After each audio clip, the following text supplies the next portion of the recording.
for the fourth question. Necromancy is an evil, phony practice that dates back to early civilization and is explicitly forbidden in the Bible. When people are most vulnerable, in pain, and desperate, they often would try anything to get answers. Sadly, there are still those who pose as mediums today, pretending to have the ability to communicate with the dead.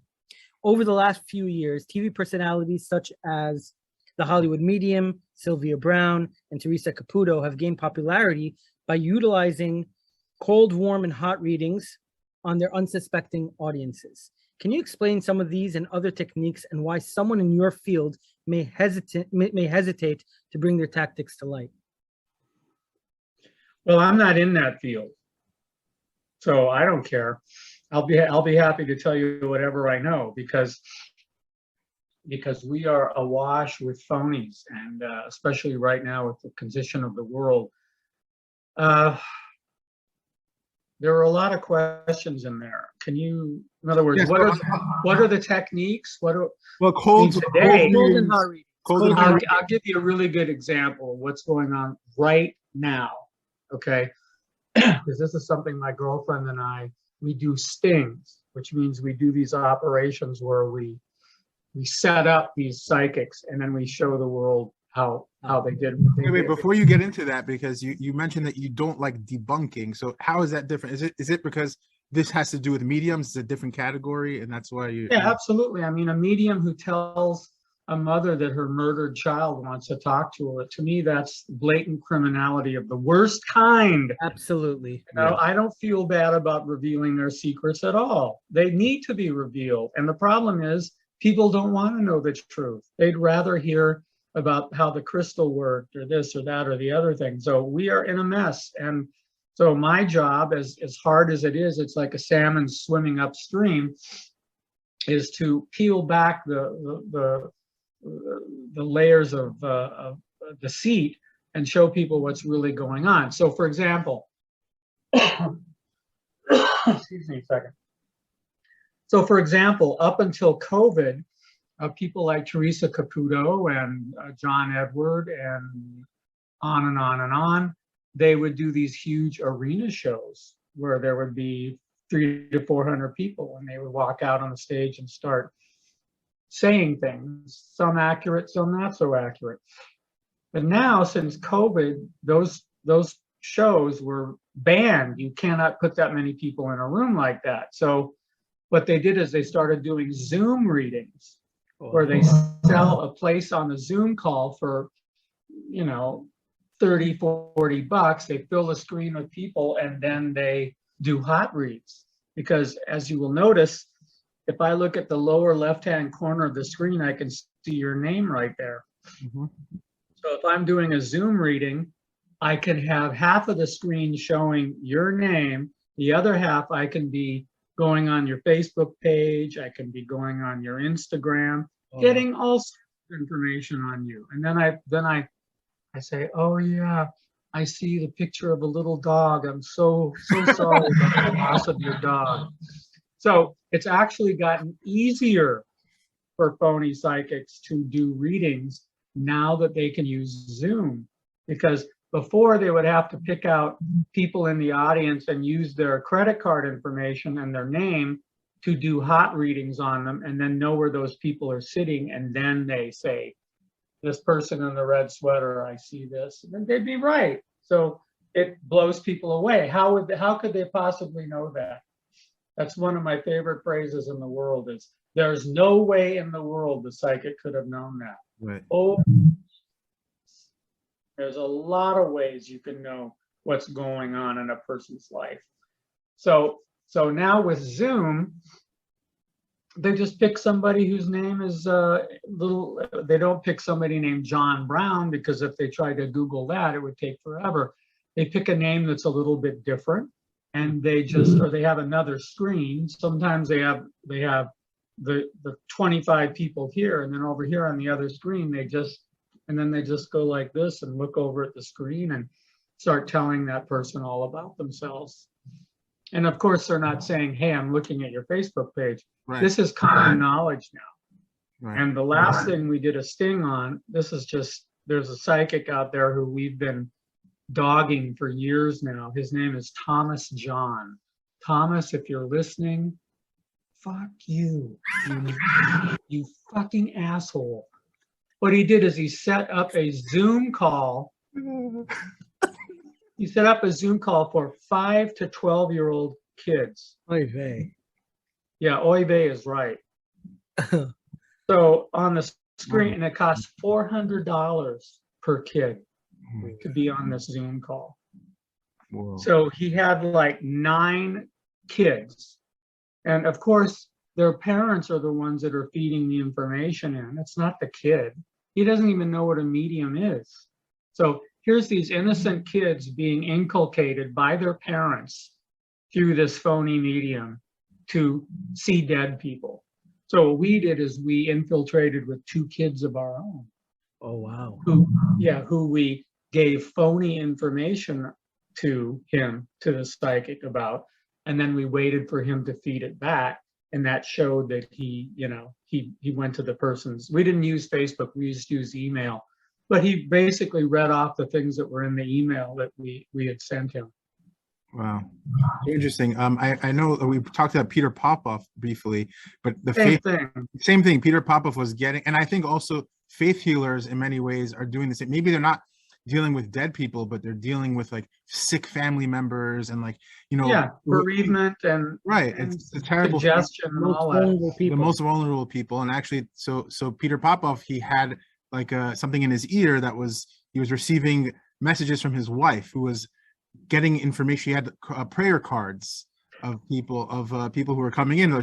He was like, Janet L in the 4th row, you have some type of you have diabetes. And then his wife was backstage saying, lady in the striped sweater has diabetes. Exactly. So what I always thought was funny about Peter Popoff was he would go, Mrs. J. Arnold, 165 Elm Street. It's like he's reading the information off the card. It's right. Who cares about her address? Yeah, be a little bit more subtle about it. I have a great story I can attach to that not many people know. And I feel that now that Randy has passed on, he would not mind if I told you the story. But for a while, it was a major secret. Okay, so check this out. So yeah, they jammed the signal so that he couldn't get the messages he needed, and he had to do this tap dance on stage where he was like, the signal was static, so he couldn't do it. And this particular scene was actually later stolen for the movie Goldfinger. I don't know if you ever saw it, but when he's playing cards, he's got an earpiece and the girl up in the window is telling him what the guy's cards are, and then James Bond comes and jams the signal, so Goldfinger has to play without cheating, right? Basically the same idea. But the story is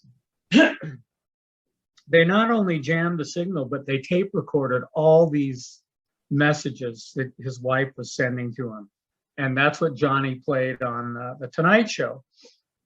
But what people don't know is that his wife was really nasty, and she used a lot of expletives and racial slurs on people who were in the audience. And Randy did not want to play any of those, obviously. So he made another tape of the really nasty talk of this woman, making fun of people, crippled people, and all that. So Randy told Popoff in private, Randy, I hope you don't mind. He said, if you ever get back into this business again, and I hear about you going to an arena and doing this sort of show, I will release that other tape. Oh, wow. Yeah, true story. So that's why you don't see Popoff doing healings. He's selling bottled water now. Right. And true story. He essentially ended his career. Ended his career. I mean, and that's what we try to do. We try to end the career of some of these just despicable human beings. They're sociopaths, is what they are. They have no empathy. They pretend they have empathy, but it's just a show. There's a difference between entertainment and taking advantage of vulnerable people in very sensitive matters. Oh, Two absolutely. different things completely. I don't think making a mother break down in tears in front of a television audience is entertaining at all. Exactly. Yeah. And I am just like, every time I see it, I mean, I know how to do it. I can make a person break down in tears, but that's not fun. And it's not fun for other people to watch too. It's just a manipulation of the lowest sort.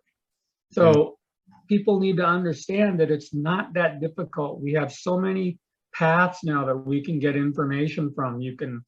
I mean, we found out that Thomas John, he subscribes to an obituary service that he puts in somebody's name who died, and he gets all the information that was in that person's obituary. Oh my So God. how tough is that to make a reading about somebody?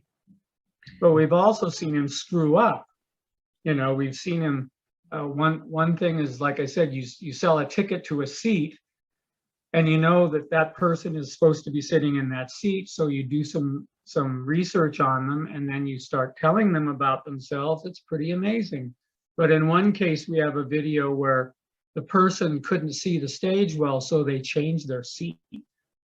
And they went to the other side of the room, and somebody took that seat, and he's going on, and the person's going, no, that's not me. And suddenly the guy on the other side of the room go, you're talking about me. I moved my seat. I'm over here now. Oh, wow. That's terrible. What about cold readings, though? We were speaking about hot readings now. What about cold readings? Cold reading is easier in a way. Or actually, no, hot reading is easy now, but cold reading is a skill that anybody can learn. And it's just basically telling people things about themselves that they think that you could have no idea about because you just met them. But in reality, for me, I've done it for so many years, I can tell, and I don't want to sound like I'm bragging, but I will. I can tell pretty much everything I need to know about a person in the first 25 seconds of meeting them. So you could do a cold reading on us? No, I don't want to do that. I don't want to do that. But on the phone, it's a little tougher. And in my book, Psychic Blues, I explain that, why it's tougher but easier in some ways. But obviously, like, if I'm sitting at a table and I'm a psychic, and people one at a time are coming to my table to sit down with me, I take in the whole person. I look at their shoes. I look at their jewelry. I look at their hairstyle. I look at their fingernails. Fingernails. Interesting. Well, the point is, I know everything I really need to know about them before they even sit down. I may not know the exact question that's on their mind, but I'll find that out by using these other profiling techniques. I mean, that's what an interrogator does. Yeah. An interrogator takes the whole picture and then hones it down to what the real truth is, if they're lucky. So cold reading is just using those skills. Sometimes I wonder if they really should be called skills. They're very interpersonal, and they can be very personal. But you just go with your gut level about what the combination of all those things tells you, and 95% of the time, they're going to be right. Fascinating. Wow. Really interesting. Not hard. Try it on somebody. It's wow. The shoes. I'm telling you, everybody knows that. You know who I've seen somebody's shoes, and you'll know so much about them. You know what's interesting?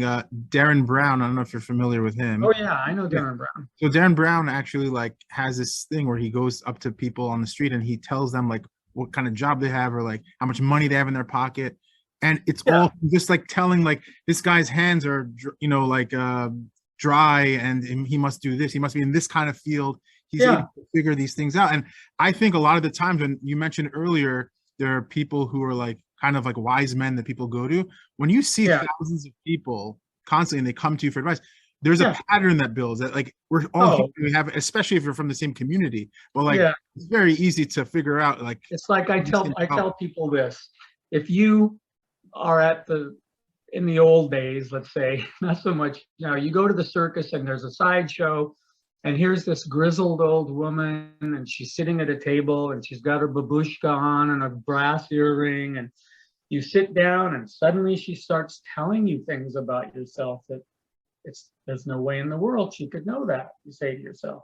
But the thing is, that's all that woman has done her whole life. And her mother did it, and her grandmother did it, and she knows people. So why should we be surprised that There's a this Jewish name. 85-year-old woman? There's a Jewish name for that. It's called a yenta. I don't know if you. Exactly. Yeah. Why should we be surprised that she knows so much? She just is able to package it so that it seems like she's seeing it in the crystal ball. But what she's doing is she's just looking at your shoes, looking at your body language, looking at the muscles in your face. You know, I can tell when I'm off. Somebody will go, what? If you're right, they'll nod.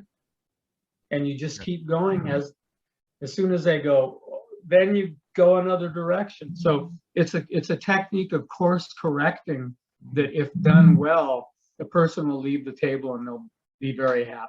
And we want to believe in these people. Like you said, people want to believe in supernatural. So especially if you paid for it. Right. And but we'll also we'll in a way apologize for their mistakes when we believe in it. Oh, okay, he got it wrong, but maybe he meant this or maybe he meant that. And then people will make connections for you.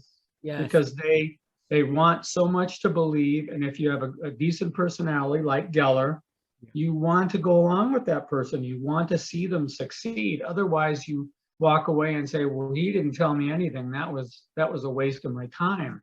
Right. So I never want that to happen. However, I don't tell people when I do this, I don't necessarily tell people what they want to know, which is what most psychics do. I tell them what I think they need to know to get out of the mess they're in. And a lot of times when I do these sort of readings at a carnival or a birthday party, I will inject skepticism in it. I'll say, what does your gut level tell you to do? I'll say, there's nothing supernatural about this. I just tell you what I feel. Right. Oh, you're psychic. No, I'm not. Right. And it's the same thing with conspiracy theorists or the doom and gloom, faith healers, those kind of people who they just have to get it right 1 out of every 20 times, and everybody just focuses on the things he got right. Yes. And they'll just ignore. Well, that's because, as in human nature, since you've stood in line for a half hour or you paid for it, we tend to forget the misses and remember the hits. Yes, absolutely. And that's why when you say, I was just thinking about this person, I hadn't thought about them in 25 years, and I pick up the phone and there they are. We've all had that happen. Explain that, people say to me. I say, well, how many times do you think about that person and the phone didn't ring? So you'd have to really think about that, Right. Good point. Well, I've seen James Randi, I don't know what this is called. It's kind of like imposing a cold reading onto people, but he would write astrological signs or horoscopes, and then he would give it to a group of people, and it was so convincing to them that this was about them, because he uses a language that can fit.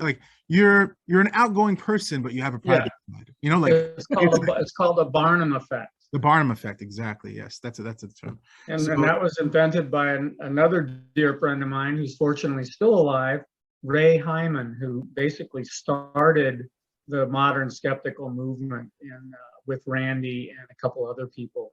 And he was a psychology teacher, and that's one of the things he would do is he would hand out the same reading to everybody, and he'd say, don't show it to anyone else, take it home and read it, and tomorrow I'm going to ask some questions. And the next day he would say, how many people thought that the horoscope reading fit them perfectly? Everyone would raise their hand, and then he'd say, they're all the same. Yeah, they're all the same. Yes.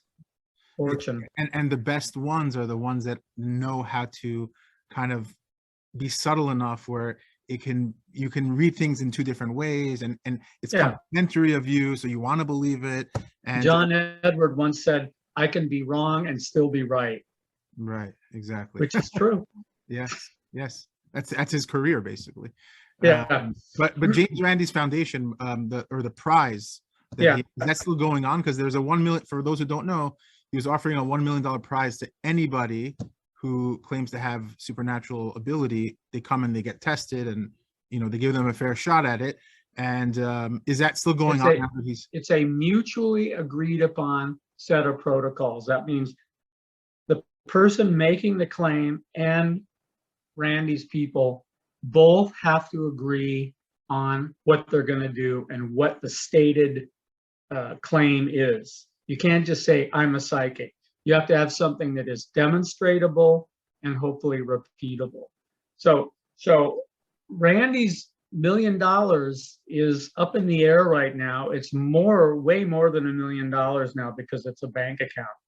But since Randy passed away, they will still take claims, but you have to, it's a little harder to, because Randy's not here to run the publicity mill, which is what he used to do. So yeah, if you got something, come to me, I'll help you. You know, and not only that, but I have several different people, some people in San Francisco and some people down in LA. LA has $100,000 prize. In San Francisco, I think theirs is $100,000 as well. And down in LA, they have a finder's fee of $5,000, which means maybe your friend has this power to levitate, but they're afraid of it. So if you lead us to somebody who's the real deal, you get $5,000. Are you listening out there, everybody? Because you know what? I'm not going to hold my breath, but again, I'm an agnostic. I still have an open mind. But I'll be honest with you, I did testing for over 6 years. It's really sad because, and I was tasked with the job of being the magician, watching for sleight of hand, watching for switches or moves. That never happened. It was just the person really believed they could do it. Wow. And when the test was over, they were like, I can't believe it didn't happen. Wow. So, and it got to be very sad. It was like, let's mess around with the mentally ill person. Let's make him feel even worse, you know? So yeah, the money's still there, Wow. but no one's taking because it's just not going to happen. Right. But, and I should say this before you rush to the phone, you have to pass a preliminary test first. So what it is you get to, the protocol is agreed upon. And again, like I said, the claim has to be very clear. You have to say, I can make this mug of water boil, or I can do this or that. You can't just say, I'm psychic, I do everything. You have to be very specific. So once the protocol is made, they do a preliminary test. That means if you boil water with your hand in front of the group under test conditions, then you go on to the $1 million challenge, where the controls are much stronger. Because, you know, I've seen it. I've seen on stage the guys holding the envelope with the check at the skeptic meetings, and there's like police guards and everything. That's a lot of money, you know. So, and the person didn't win, obviously. Yeah. So you have to do a preliminary, then you do the final test. And let's face it, if you could do that, you'd be the most dangerous person on the planet. Right. Yeah. That's what people don't realize. They don't realize that all these claims, if I was Geller and I really wanted to cause a stir, I would say on such and such a day, no, if I was a real deal, sorry, I could say, I am going to move this communication satellite a 1/4 inch off of its orbit with my mind. You'd be dangerous. You would be in a cement bunker somewhere, and the NSA and the CIA would have your brain wired up to figure out how you're doing that. Right. So and this is what worries me about humanity and people who believe in this stuff is it would turn science on its head if I could put my hand on this mug and make the water boil. It's physics. And if you could do something as simple as that, what else could you do if you put your mind to it? So people have lost the ability to just think rationally. You talk to dead people, really? They're dead. How is that? Right. And you know, getting back to you talking about, you kind of touched on this already, but I want to understand like the techniques that that CIA would use in interrogation? Are they using like the same like kind of cold readings, or what is it like covert hypnosis? What is the method that they're using? Because obviously they're reading body language and they have a background about the person they're with. So what are they doing there exactly? Is it more or less the same thing? Boy, I could get in a lot of trouble, but you know, it's not that I know what the CIA is doing, but there's books on it. There's a book about techniques of the CIA that was written by a magician, John Mulholland, back during World War II. Yeah, and in fact, I think that since the whole psychic thing really, when I started getting involved with it back in the 70s, I think the intelligence agencies have learned from psychics and their techniques. They have learned a lot of ways to in other words, I'll give you an example. You have somebody who's a combat, you've captured somebody. You don't try to scare them and threaten their family. You try to make them comfortable. Right. Say, you want a pillow? Would you like a cigarette? Can I get you a drink? Relax.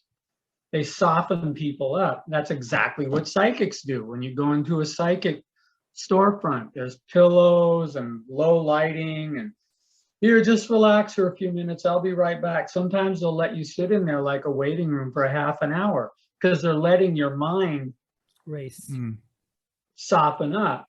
So yeah, there's dozens of effects. I mean, you can see interrogation techniques have changed a lot because we found that if you threaten people, they just lie, you know, or you waterboard them, they just lie. It's easier to just be friendly with them because it confuses them, it puts them off their game. And, you know, I don't really know what's going on now. I'm sure a lot of these things have advanced quite a bit, but I can guarantee that there's not much difference between an interrogator and a psychic. Interesting. Except the interrogator is allowed to ask questions. My thing is, as a psychic, and if you watch the psychics that are on TV, that's all they do is ask questions. You know, you're a psychic, you're supposed to know. Right. So what I do is I make bold statements as if they're facts, and then I watch for the reaction. Can you give an example of what you would do versus what they would do, maybe? Well, I would say one of the things I get about you is you try to do too many things at once. And sometimes you miss an opportunity because you're juggling too many things. True? True. So I mean, there's whole books written on this. So, but if you make a bold statement as if it was a fact, it's much more likely to be accepted than if I said, are you trying to do too many things at once? And then I wait for your facial expression to verify it for me. No, you just plunge forward until I hit something that doesn't ring true, and then I modify it and go in another direction. Right. So an interrogator, you watch some of these crime shows where they're interrogating a criminal in a little tiny room. They explain it. They explain what they're doing, and they're mentalists in a way, because they will set up a trap to get somebody to say something. Interesting. Wow.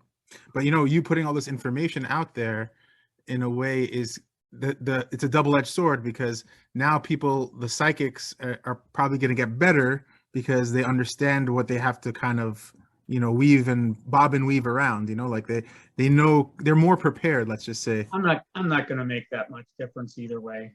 Right. This stuff's been around for thousands of years, and there's no guarantee anything I say or do is going to make any difference at all. If somebody has that kind of criminal mind, they're going to just do whatever they want to do anyway. It doesn't matter. What I'm trying to do is reach the people who are, say they've got a mother or grandmother who's feeding money to some I call them grief vampires. You know, you're feeding this little old lady all this money every week for nothing. I mean, that's more important to me than the one-off person that says, hey, I can do this. Because believe me, it sounds easy, but it takes many, many years to get good at it. And most of the psychics out there are not good at it, fortunately, for all of us. So what's interesting is that you said Geller Yeah. in the like 60s, he was doing stuff that like you haven't seen yet. You guys didn't figure out what he was doing. So there's always that chance Right. that somebody comes Yes. along and does something that you haven't seen, and Yes. now you have to kind of figure out That's why I'm into this game, Yeah. is because it's science and I can still be fooled by magic, the simplest thing. The point I'm trying to make is the tradition of magic and alchemy and all these things that go back centuries is for the magician or the alchemist or whatever he calls himself, the witch, is to try and stay one step ahead of the rest of society with something they don't understand and make hay with that. So, you know, if I have a, like there was one magic trick many years ago that I saw and I had no clue, and I was just, it was driving me crazy. Finally, I found out about it, and it was an application of a chemical scientific effect that nobody had taken that effect and made a magic effect out of it. So I started doing it, and I still do it today if I have an opportunity. But the point is, you find something that is on the edge of science where it almost goes into magic, and then you put a story around it, because good magic is storytelling, and so is giving a reading is storytelling. If you make a plausible story, they have no other alternative but to accept that story if you do it right. Wow, unbelievable.